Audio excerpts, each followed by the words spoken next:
Hi Pisces, this is Pisces Hub. Welcome to my channel. So for today's video, gagawa tayo ng weekly reading for Pisces from February 18 to February 24, 2024. Okay, gamitin natin itong tarot cards. Alamin natin kung ano mga posibleng mangyari for Pisces sa linggong to. Mga gabay, mensahe ng tarot cards for Pisces sa linggong ito. Okay, and wow, malapit na ang Pisces season. So, happy birthday sa mga lahat na magbe-birthday ngayong February and sa March Pisces. Okay? So, reminder lang po na ito ay general reading. So, pwede pong mag-resonate, pwede pong hindi. Okay? And, ang energies na lalabas dito, masculine or feminine, ay pwede pong mag-resonate sa lahat ng gender, babae, lalaki, LGBT, yung mga nanonood ng mga Pisces or yung mga taong dinidin nyo po, again, mag-resonate, take lang. Pag hindi, huwag po natin ipilit, okay? Okay. So, ano po ang posibleng mangyari for Pisces sa linggong ito, February 18 to February 24, 2024. Ano po ang posible pong mangyari for Pisces sa linggong ito? Ayun. So, oh wow. 9 of Pentacles and 4 of Swords. Oh, financial abundance, getting a lot of things na inaasam-asam. Okay? So, sige pa. Ano pa po ang message niyo po for Pisces? Pasensya na po kung meron po kayo naririnig na background noises po. Okay? So, pwede meron itong connection sa pera, Pisces. 8 of Pentacles and Queen of Cups. Wow.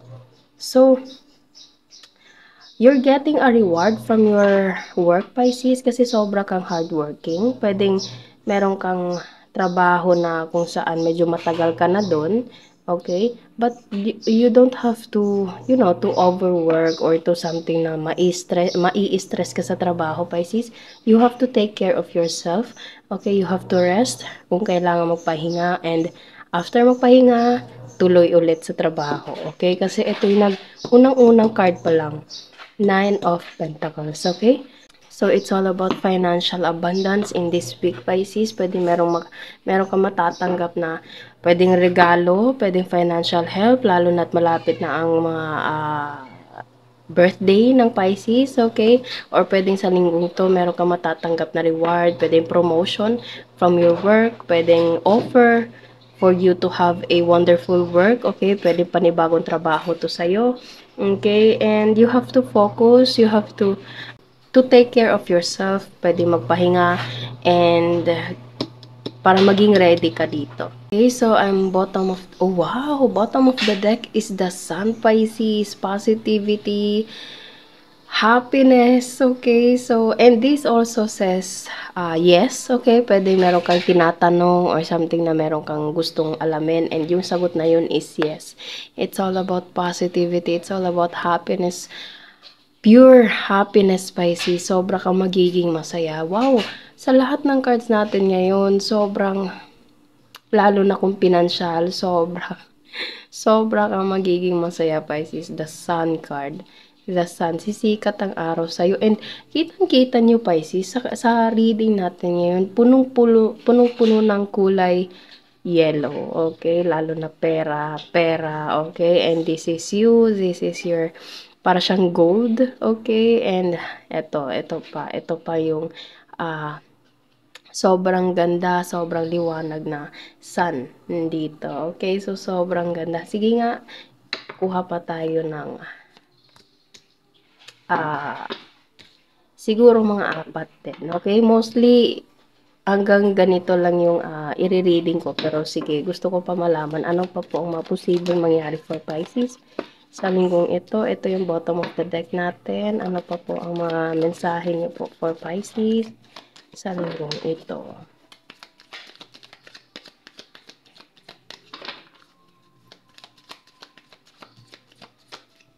Okay, so wala nang lalabas, Pisces. So, this is the reading. This is the message, gabay, advice for your for you for this week, gamit ang ating tarot cards, there is a financial abundance, there's a new work, or there's an upgrade, kumbaga, promotion sa trabaho mo, Pisces, and makakapag-ipon ka ng maraming pera. Pwedeng ito ay magkakaroon ka ng reward for this week, pwedeng magkakaroon ka ng panibagong trabaho for this week, and don't always forget to get a rest, okay? Take a rest muna, Pisces. You have to take care of yourself. And then, pag okay, pag kumbaga nakapag-relax ka na, maayos na yung tulog mo, gawin mo na to. Okay, gawin mo na to kasi ito yung naghihintay sa'yo, and you have a full positivity, full of happiness, full of good vibes. Kumbaga, yung energy mo dito, Pisces, sa linggong to, sobrang saya, okay? Sobrang gaan, sobrang punong-puno ng kagandahan, okay? And we claim it, Pisces. We all claim it, okay? So, yun lang po ang ating reading for this week. Nawala nagustuhan niyo po. Huwag niyo po sanang kalimutan na mag-like at mag-subscribe po sa ating channel, and click the bell button, Pisces, para ma-notify po kayo sa next videos na i-upload natin, okay?